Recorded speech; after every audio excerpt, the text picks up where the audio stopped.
सहनावतु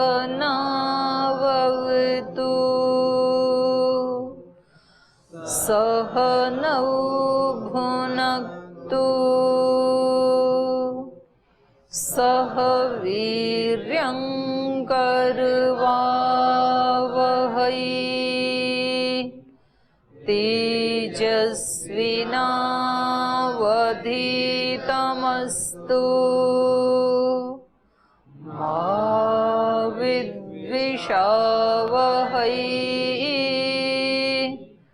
ॐ शान्ति शान्ति शान्ति।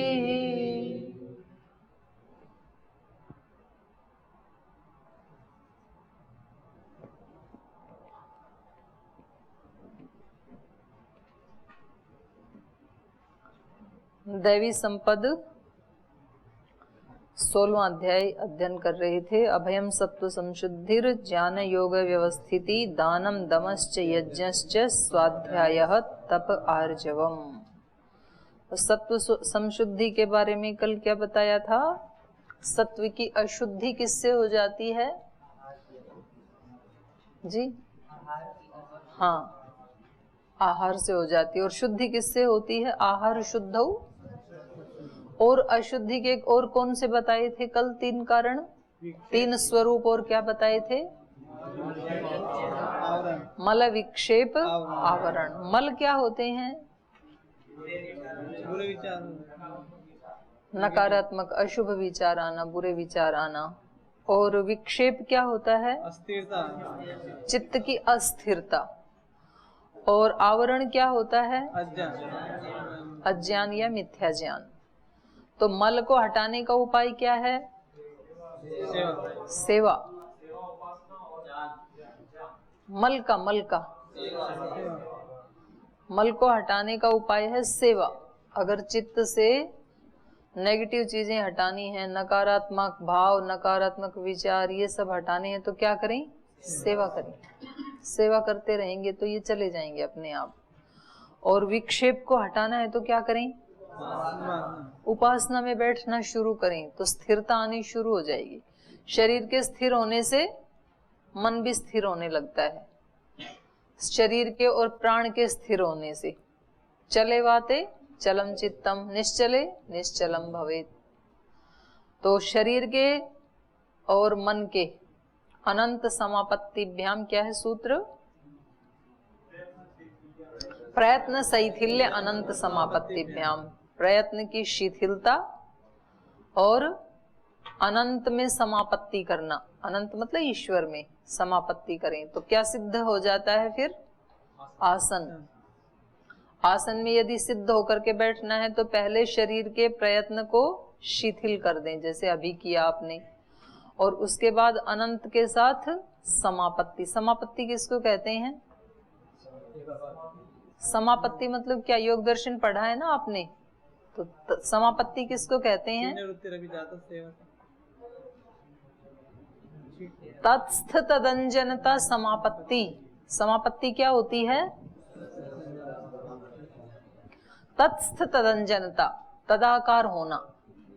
जिसमें ध्यान लगाया आपने उसके साथ एकाकार हो गए, इसको समापत्ति कहते हैं। तो अनंत में समापत्ति का मतलब क्या है?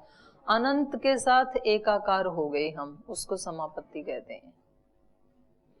तो ये उपासना का अभ्यास करते हैं ना जब, तो फिर चित्त स्थिर होने लगता है, चित्त के विक्षेप हटने लगते हैं फिर। और तीसरा था आवरण। आवरण के लिए क्या करें? जहां से भी मिले ज्ञान लेना चाहिए। पुस्तकों से मिले तो पुस्तकों से लें, प्रकृति से मिले तो प्रकृति से लें, गुरुजनों से मिले तो गुरुजनों से लें। कहीं से भी ज्ञान मिलता हो अपने को तो ज्ञान का अर्जन करना चाहिए ज्यादा से ज्यादा। क्योंकि सबसे बड़ी संपत्ति, और वो भी खास करके ब्रह्मचारी और सन्यासी के लिए, वैसे तो ज्ञान सबके लिए ही बड़ी संपत्ति होती है। क्योंकि जैसे हमारा ज्ञान बढ़ता है तो वैसे वैसे ही हमारे आचरण भी बदल जाते हैं। जैसा ज्ञान होगा वैसा आचरण होगा। जिस व्यक्ति को ये ज्ञान है कि मेरा किस में लाभ है, क्या कौन से कर्म करने से, कौन सी प्रवृत्ति का अनुष्ठान करने से मेरा सुयश बढ़ने वाला है, मेरा आत्मिक बल बढ़ने वाला है, मेरा मानसिक बौद्धिक और शारीरिक बल बढ़ने वाला है, वो उसका अनुष्ठान करेगा, उसमें प्रमाद नहीं करेगा। वो आप लेट आते हो तो अज्ञान के कारण आते हो, आपको पता नहीं है कि इसमें आपका नुकसान होता है। अगर आपको पता लगे कि इसमें तो मेरा लॉस है तो फिर नहीं आएंगी। तो उस पर चिंतन करना आप। तो जहां जहां हमारा अज्ञान होगा वहां वहां हमारी हानि होगी। तो उसको आवरण को हटाने के लिए जहां जहां से ज्ञान मिले उसको लेना और फिर उस ज्ञान को अपने जीवन में अप्लाई करना। व्यक्ति कहता है जी ये तो मैं तो देखता हूं मेरे चारों तरफ कोई भी अप्लाई नहीं कर रहा है, जीवन में है ही नहीं, सब लोग ऐसे ही बोलते रहते हैं। भाई सब ना भी करें तो भी तुझे तो करना है ना, तुझे तो बुद्धि है, ये एक भी कोई भी ना करे तो मत करने दो, आपको करना है। लेकिन अगर आपको ये समझ में आ गया तो, नहीं तो वो देखता रहता है, बोले जी यहाँ तो ऐसे ही कोई भी नहीं करता है, मुझे तो किसी में भी नहीं दिख रहा है। तो आपके अंदर दृष्टि नहीं है, वो देखने के लिए भी तो दिव्य दृष्टि चाहिए ना, अच्छी चीज देखने के लिए। अच्छी चीज कब दिखेगी? अच्छी दृष्टि होगी। दृष्टि अच्छी नहीं होगी तो अच्छा होते हुए भी अच्छा नहीं दिखेगा, और अच्छा नहीं है तब भी अपने को अच्छा ही देखना है। क्यों? भद्रं कर्णेभिः शृणुयाम देवा भद्रं पश्येम अक्षभिः यजत्रा। हम यज्ञ करने वाले हैं तो हमें क्या करना है? आंखों से भद्र ही देखना है, कानों से भद्र ही सुनना है। और कोई सुनाए उल्टा पुल्टा फिर कैसे भद्र सुनोगे? और कोई आंखों के सामने चीज ही बहुत अच्छी नहीं है उसको कैसे भद्र देखोगे? कैसे देखोगे? कोई डांट भी रहा है ना तो उसको भद्र कैसे बनाओगे? ये किस कारण से? नजरअंदाज नहीं करना, उसको विचार करना है, ये व्यक्ति क्या कह रहा है। अगर ये जो कह रहा है सचमुच मेरे अंदर वो दोष है तो मुझे हटाना है, और अगर वो मेरे अंदर वो दोष नहीं है फिर भी ये कह रहा है तो भी मुझे इसका बुरा नहीं मानना है। इसका जैसा इसकी समझ में आया, इसको जैसा दिखा वैसा बोल दिया। तो ये क्या है? भद्र सुनना। भद्र देखना क्या है? जब आपको कोई चीज बहुत अच्छी ना दिखे बाह्य दृष्टि से तो भी आप कहो कि है तो ये पवित्र आत्मा ही, इसके अंदर भी आत्मा कैसी है? पवित्र है। बाहर से कोई बात नहीं, थोड़ा कूड़ा करकट लग गया तो क्या बात है, सोने के ऊपर कभी कोई मिट्टी आदि लग जाए तो है तो सोना ही ना। तो जोहरी को क्या दिखेगा? मिट्टी दिखेगी कि सोना?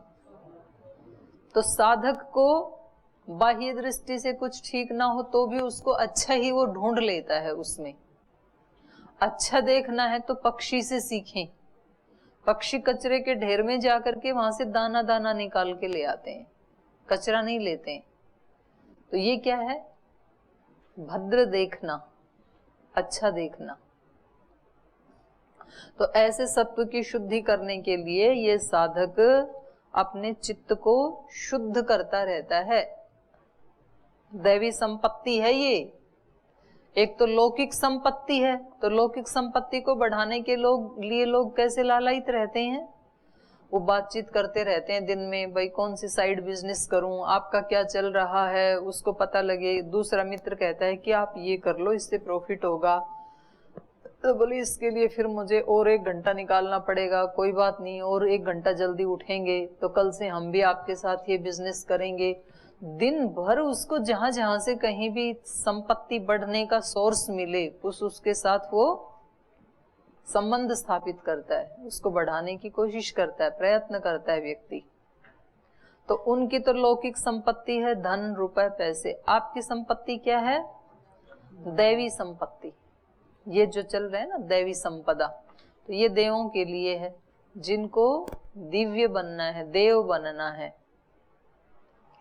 उनको इस संपत्ति को बढ़ाने के लिए प्रयासरत रहना चाहिए हर पल।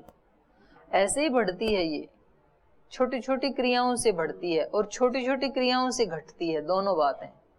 छोटी छोटी जागरूकता जीवन में रहती है तो ये दैवी संपद बढ़ जाती है, फिर फिर वो स्वभाव ही बन जाता है अपना। तो सत्व की शुद्धि करनी है हमें, अभय होना है और सत्व संशुद्धि ही, सत्व की संशुद्धि करनी है। तो इसके लिए कल जो बताया था उसमें कोई प्रश्न तो नहीं है आपका? ओम दीदी किधर? हाँ दीदी, जैसे आत्मा की जो आत्मा अनंत काल से चालू आ रहा है, इसी तरह भय अनंत काल से आ रहा है क्या हमारे साथ? जैसे प्रत्येक पशु पक्षी में भय देखते हैं हम, हाँ हाँ। तो उस भय को हम नष्ट कर सकते हैं क्या, कि वो अनंत काल की उसकी यात्रा चालू है? अनंत ना कहो, अनादि कहो, अनादि काल हाँ। से, अनादि काल से चला आ रहा है, लेकिन अनंत नहीं है। हमारा अज्ञान अविद्यादि है ना, ये अनादि तो हैं लेकिन अनंत नहीं है, शांत है। इनका अंत हो सकता है, जब हम चाहेंगे तब अंत हो जाएगा। हमने चाहा नहीं, इसलिए अनादि काल से चल रहा है। ठीक है, हाँ। और तो किसी का प्रश्न है? कोई प्रश्न है किसी का? आगे चलूं? हाँ दीदी। हाँ दीदी, प्रश्न थोड़ा उल्टा है। उल्टा है? उल्टे प्रश्न क्यों पूछते? पूछो। क्या आपको भी भय लगता है? हैं? आपको भी भय लगता है? देखो और ऐसा लगता है तो किससे, कैसे? मैं ये तो नहीं कह सकती हूँ कि मैंने सारे दोषों को समाप्त कर दिया है, पर मैं ये जरूर कह सकती हूँ कि 100% ईमानदारी से और प्रामाणिकता से प्रयास करती हूँ। हम तो क्या है, हम मतलब एक भगवान के जो दास हैं, सेवक हैं, उनके भी हम सेवक हैं, तो हमारी क्या औकात है? तो छोटी सी सेविका हूं मैं तो एक, तो भी लेकिन 100% ईमानदारी से और सच्चाई से और आनंद से, आनंद आ रहा है इस जीवन को जीने में। इस चीज की अभयता है, भय नहीं है, किसी इस तरह का भय नहीं है कि मेरे जीवन का क्या होगा, होगा कि नहीं होगा, अच्छा होगा कि बुरा होगा, ऐसा कोई संशय नहीं है। जितना मिल रहा है वो बहुत मधुर है, और उससे भी मधुर की उस पे चल रहे हैं राह पे।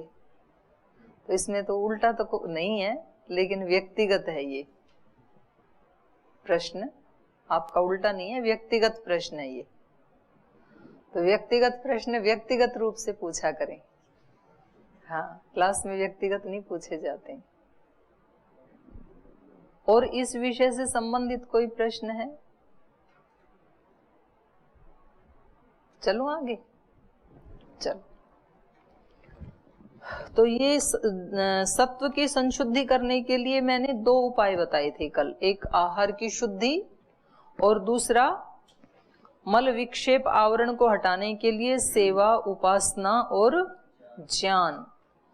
तो प्रारंभ में जो साधक है उसको वो अशुद्ध वृत्तियों का वो दृष्टा तो होता है, वो मतलब प्रारंभ कैसे करे, तो वो दृष्टा होता है। तो उसको क्या करना है? दृष्टा वो या तो अपनियों का होता है या तो दूसरे की अशुद्धियों का दृष्टा होता है, या तो अपनी अशुद्धियां देखता है व्यक्ति, या तो दूसरे की देखता है, और उससे अपना चित्त अशुद्ध हो जाता है। कभी अपनी देखता है तो उसके अंदर क्या भाव आएगा? ग्लानि का भाव आएगा कि देखो मैं चाहता तो हूं, फिर भी मैं ये तो कर ही नहीं पा रहा हूं, इतना सुनता हूं तो भी मेरी तो कोई उन्नति तो हो नहीं रही है। तो ऐसा करके उसका ग्लानि का भाव आके उसका चित्त क्या हो जाएगा? और भी ज्यादा अशुद्ध हो जाएगा, और भी ज्यादा परेशान हो जाएगा ना। परेशान होना, दुखी होना, यही तो अशुद्धि है। और जब दूसरे की देखेगा तो फिर वो चीज का संस्कार आएगा, क्योंकि जो हम बाहर देख रहे हैं वो अपने अंदर तो आता ही है ना। उसका एक फोटो, एक छाप अपने अंतःकरण में आ जाती है, बाहर जो देखते हैं हम, जाने में या अनजाने में। ये आस्था का कैमरा जिस जिसके ऊपर भी घूमता है तो कैमरे में आ जाता है ना, अच्छा या बुरा जो भी हो, कैमरे को थोड़ी जान है। तो हमारे मन मस्तिष्क में जो कैमरा लगा हुआ है, तो जैसा हम बाहर देखते हैं वो चित्र हमारे अंदर प्रतिबिंब चला जाता है। तो दूसरे की बुराई देखने में और अपनी बुराई देखने में, दोनों में ही क्या होता है, चित्त अशुद्ध होता है। तो व्यक्ति को क्या करना चाहिए फिर, अशुद्धि का दृष्टा ना बने बल्कि शुद्धि का कर्ता बने। शुद्ध क्या है वो मुझे करना है। तो हमारा फोकस अशुद्धि को देखने पे नहीं होना चाहिए, ना अपनी अशुद्धि को देखने पे ना दूसरे की अशुद्धि को देखने पे, बल्कि शुद्धि का कर्ता बनना है, करना है, मुझे शुद्ध करना है। मानो अपने अंदर आपको आलस्य दिखाई दे रहा है, प्रमाद दिखाई दे रहा है, अपने चित्त की खिन्नता दिखाई दे रही है, आप कहते हैं कि ये सारी चीजें हैं मेरे अंदर तो अभी, तो क्या करूं मैं, तो आप उसका अपोजिट वाला करने लग जाओ, उसको देखने में टाइम वेस्ट मत करो। शुद्ध क्या है उसको करना शुरू कर दो, शुद्धि के कर्ता बन जाओ, तो फिर शुद्ध होता चला जाएगा। अशुद्ध को हटाने के लिए प्रयास नहीं करना, शुद्ध को बढ़ाने के लिए प्रयास करना है। तो फोकस कहाँ हो जाएगा, शुद्ध के ऊपर हो जाएगा कि मुझे ये भी अच्छा करना है, ये भी अच्छा करना है, ये भी अच्छा करना है, ये बुरा हटाना है। ऐसे मत करो फोकस, अच्छा क्या क्या आना चाहिए, बुरा जो है वो पड़ा रहेगा, पहले अच्छा ला ला के भर दो तो वो अपने आप ही निकल जाएगा। फिर किसी पात्र में मानो कहीं कोई कचरा पड़ा है गिलास में, तो उसमें दूध भरना शुरू कर दो, भरते जाओ भरते जाओ भरते जाओ, पूरा भर जाएगा, ओवरफ्लो हो जाएगा, फिर भी डालते जाओ, तो फिर वो जो नीचे था ना वो भी बाहर निकल जाएगा थोड़ी देर के बाद। तो अच्छाइयां भद्रं करने भी शृणुयाम देवा, आनो भद्रा क्रतवोयंतु, सब तरफ से भद्र आए मेरे पास, ऐसी ऐसी प्रार्थना ऋषि करते हैं। तो ये हो गया सत्व की संशुद्धि। आगे कहा ज्ञान योग व्यवस्थिति ही। ज्ञान योग व्यवस्थिति का मतलब है ज्ञानाय योग व्यवस्थिति, चतुर्थी तत्पुरुष समास है यहाँ पे। ज्ञान व्यवस्थिति मतलब ज्ञानाय, ज्ञानाय योग व्यवस्थिति, ज्ञान के लिए योग की व्यवस्थिति, योगाय ज्ञानाय। ये इसमें ज्ञान अलग है, ज्ञान, हाँ ज्ञान अलग है इसमें, और योग व्यवस्थिति ये अलग शब्द है। ज्ञान योग व्यवस्थिति ये दोनों को मिलाएंगे तब भी वही अर्थ होगा। ज्ञानाय योगाय च व्यवस्थिति, ज्ञान योग व्यवस्थिति, ज्ञान के लिए योग के लिए व्यवस्थिति। व्यवस्थिति मतलब विशेष स्थिति, निष्ठा। तो उसके लिए हम जो भी करते हैं योग के लिए या ज्ञान के लिए, वो हो जाएगा ज्ञान योग व्यवस्थिति। ज्ञान को बढ़ाने के लिए अभी बताया ना, ज्ञान कहां कहां से बढ़ता है, कहां कहां से बढ़ता है, शब्द प्रमाण से, प्रत्यक्ष प्रमाण से, प्रमाणों से ज्ञान होता है ना, तो प्रत्यक्ष से होता है, प्रत्यक्ष देखना, प्रत्यक्ष सुनना, प्रत्यक्ष जानना, गुरु के मुख से सुनना, वो सब उसी में आ जाएगा। और एक आता है शब्द प्रमाण से, ये सारे शास्त्र हमें देते हैं। एक आता है अनुमान प्रमाण से, सारी सृष्टि के कार्य को देखकर, अपने शरीर के कार्यों को देख करके किसी नियामक का अनुमान होता है, किसी श्रेष्ठ का अनुमान होता है। तो आत्मा को अनुमान प्रमाण से बार बार सिद्ध करते रहना। अनुमान से आप बार बार सिद्ध करते रहोगे अपने अंदर, तो फिर किसी दिन प्रत्यक्ष भी हो जाएगा। तो इन सारे प्रमाणों से तो ज्ञान को बढ़ाते रहना चाहिए। और योग क्या है, योगाय व्यवस्थिति, योग के लिए निष्ठा।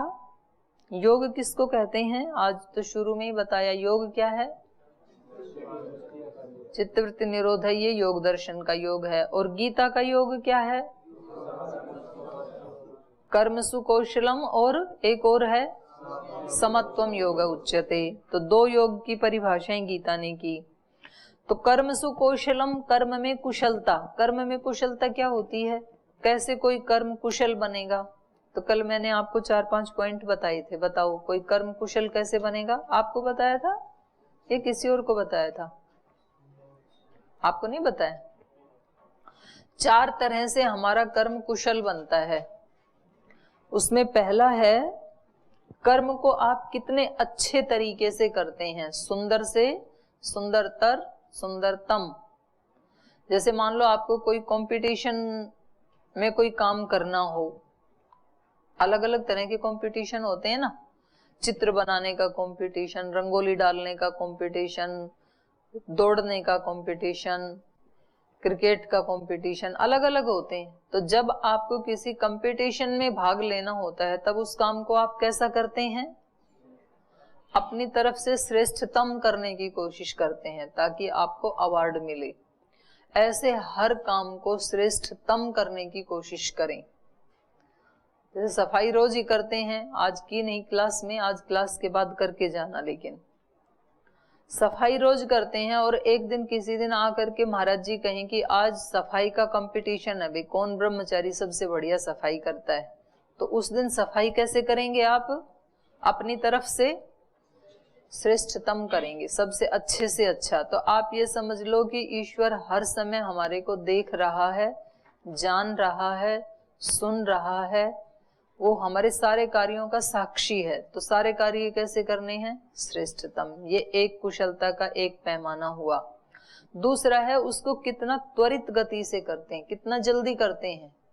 अच्छा तो करते हैं लेकिन लेके बैठे हैं 1 मिनट के काम को 15 मिनट तक, 1 घंटे के काम को 5 घंटे तक, तो फिर आप अच्छा भी कर देंगे ना तो भी उसका पारितोषिक नहीं मिलेगा, क्योंकि आपने लेट कर दिया।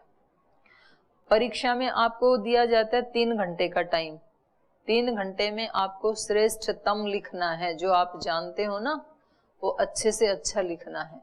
अब आपने लिखा तो अच्छे से अच्छा, सब जानते भी थे, लेकिन 3 घंटे की बजाय आपने लिखा 6 घंटे में, तो अब कोई अंक दे देगा आपको? तब तो आपका पेपर ही रद्द हो जाएगा, पेपर लेगा ही नहीं कोई आपसे। तो आपकी रफ्तार क्या है काम को करने की, क्योंकि टाइम को बचाना भी तो है और भी तो बहुत सारे काम करने हैं ना। तो काम की कुशलता किसमें है, श्रेष्ठतम भी हो और स्पीड कैसी हो, तीव्र हो, उसको कुशल माना जाता है। आज पतंजलि की श्रेष्ठता दुनिया ने क्यों मानी? जिन कंपनियों ने 100-100 साल में या जिन संगठनों ने 100-100 वर्षों में जिस कार्य को किया, वह उससे भी बड़ा कार्य पतंजलि ने मात्र 10 वर्ष में कर दिया। तो ये क्या है, पतंजलि की कर्म कुशलता है ये, इसलिए उसका सुयश है। आप किस रफ्तार से करते हैं? कौन सी गाड़ी ज्यादा अच्छी मानी जाती है, धीरे धीरे चलने वाली या तेज चलने वाली? वही गाड़ियां महंगी होती हैं जिनकी रफ्तार तेज होती है। जो धीरे धीरे चलती हैं वो सस्ती होती हैं, उनको हेय माना जाता है।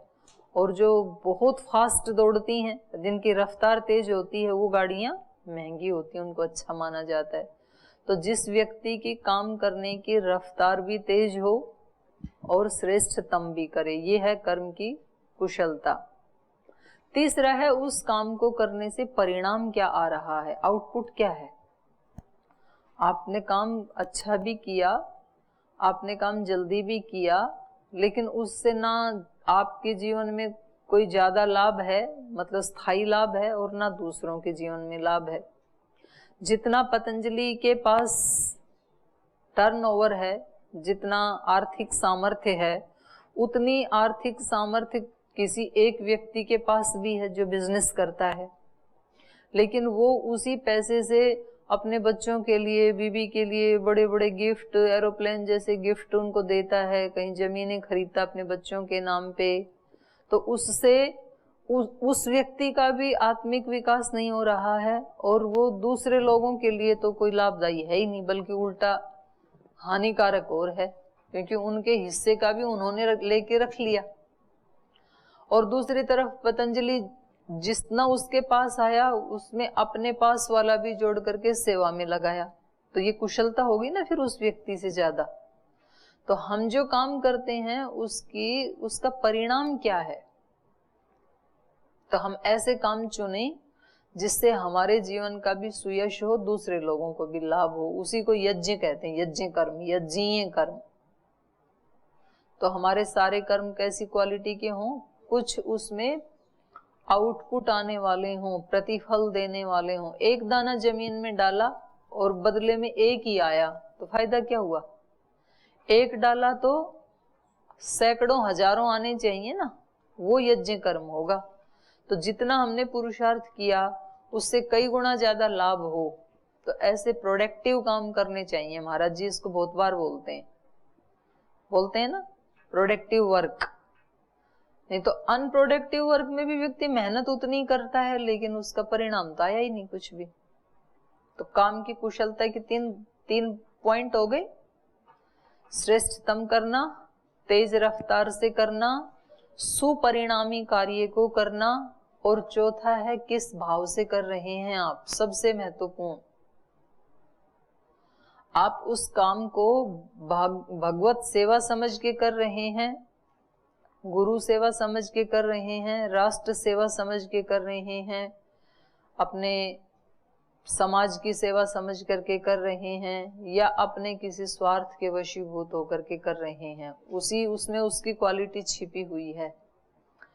उसी से वो लो क्वालिटी हो जाएगा, उसी से हाई क्वालिटी हो जाएगा। भावना से आप किस भाव से कर रहे हैं काम को, तो ये पता होना चाहिए। जब काम कर रहे होते हैं ना, तो मैं किस भाव से कर रहा हूं। हम पढ़ा रहे हैं तो किस भाव से पढ़ा रहे हैं, अभी मन में भाव क्या है। आप पढ़ रहे हैं तो किस भाव से पढ़ रहे हैं। लोग घंटों घंटों टीवी देखते हैं, उनको पता नहीं कि टीवी देखते समय किस भाव से देख रहे हैं। यदि भाव भी ठीक हो तो वहां से कुछ ना कुछ अच्छा लेके उठेंगे। और पता है कि भाव कुछ नहीं, बस टाइम काट रहे हैं। खाली पड़े थे तो लगा दिया, उसमें जो भी आ रहा है, कूड़ा कचरा जो भी आ रहा है वो देख रहे हैं, बस क्या करें, क्योंकि टाइम काटना है, वो देखना ही है, इतना टाइम लगाना ही है। तो कुछ तो ऐसा देखो जिससे अपने जीवन में कुछ परिवर्तन आए, कुछ लाभ हो अपने को। तो काम करते समय हमारा भाव क्या है, किस लिए कर रहे हैं हम। गाँव में लोग ताश खेलते रहते हैं बैठ के घंटों घंटों तक। अब उनसे पूछिए, ये ताश आप खेलो किस भाव से खेल रहे हो, प्रयोजन क्या है आपका। कुछ नहीं है, खाली बैठे हैं। खाली बैठे हैं तो और कोई भी तो काम कर सकते हो इस समय में। आप कोई और योजना भी तो बना सकते हो, कोई प्रोडक्टिव काम भी कर सकते हो, और किसी ऐसे भाव से भी कर सकते हो, पूजा के भाव से भी कर सकते हो। तो ये चार तरह से हमारे कर्म क्या हो जाते हैं, कुशल। योग क्या है, योगः कर्मसु कौशलम। तो ये योगाय व्यवस्थिति, ये हमारी दैवी संपदा है। जब हम ये काम करें, और आपका जो दिमाग है ना, जो आज तक ऐसे ही चल रहा था बेलगाम और बिना रोक टोक के और बिना किसी योजना के, वो बोलेगा गीता की बात गीता के पीरियड में खत्म। अब कौन ये इतने सारे झंझट मोल, कौन याद रखेगा किस भाव से कर रहे हैं, क्यों कर रहे हैं, किस रफ्तार से कर रहे हैं। ठीक, अपना तो ऐसे ही चलेगा। तब आप अपने मन को बताना, नहीं ये गीता की बात नहीं है, ये मेरी संपत्ति है, दैवी संपत्ति। अपनी संपदा को बढ़ाने के लिए ऐसे कर रहा हूं। और थोड़े ही तो दिन की बात है, 2, 4, 6 महीना ही तो पुरुषार्थ करना पड़ेगा, उसके बाद तो मेरा वैसी आदत ही बन जाएगी। बताते हैं ना लोग ऐसे, जब कोई IAS IPS की परीक्षा के लिए तैयारी कर रहा होता है, या नेट की परीक्षा के लिए तैयारी कर रहा होता है, या और कोई कठिन परीक्षा के लिए तैयारी, तो लोग कहते हैं कि थोड़े ही तो दिन की बात है, 1 साल मेहनत कर लो, 6 महीना मेहनत कर लो, उसके बाद तो सारी जिंदगी सुख से कटेगी। तो सारी जिंदगी को सुख से काटने के लिए व्यक्ति मेहनत करता है कि नहीं करता है। और वो तो लौकिक उपलब्धियां हैं, हो सकता है कि वो उपलब्धि होते ही अगले दिन ही व्यक्ति की मृत्यु हो जाए, कोई गारंटी नहीं है ना। तो वो तो उपलब्धि तो रह जाएगी फिर रखी रखी। तो भी लोग करते हैं, देखो उसके लिए मेहनत जिनको करनी होती है। और ये संपदा कैसी है, शरीर का नाश भी हो गया तो ये साथ ही जाएगी। दैवी संपद कैसी है, नष्ट नहीं होती है, शरीर के नाश से इसका नाश नहीं होता है। तो अपने मन को क्या समझाएं, थोड़ी तो दिन की बात है। अगर मैं थोड़े दिन पुरुषार्थ करके, मेहनत करके और अच्छी चीजों का आधान कर लूंगा अपने अंदर, अच्छी आदतों का, अच्छे स्वभावों का, और बुरी चीजों को हटा दूंगा, तो मैं जीवन भर नहीं, आगे आने वाले भी जीवनों में सदा सुख पाऊंगा। तो इससे बड़ा प्रॉफिट का काम क्या हो सकता है।